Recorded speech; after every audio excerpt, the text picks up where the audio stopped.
রহমানের নির্দেশে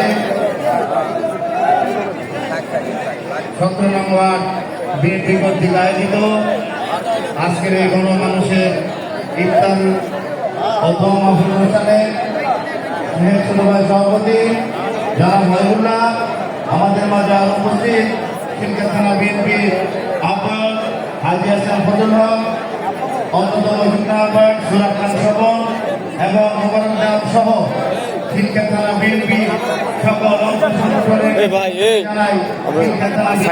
থেকে রক্তিম শুভেচ্ছা অভিনন্দন। এদিকে কই ঢুকতেছে মানুষ? আপনারা জানেন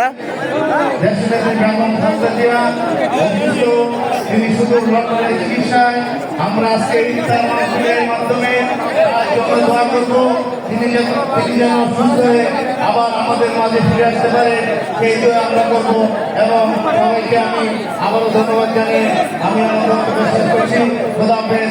বাংলাদেশ জিন্দাবাদ। শহীদ জিয়া হোক, খাদ্য জিয়াদি যদি হোক, রহমান জিন্দাবাদ। সবাইকে ধন্যবাদ।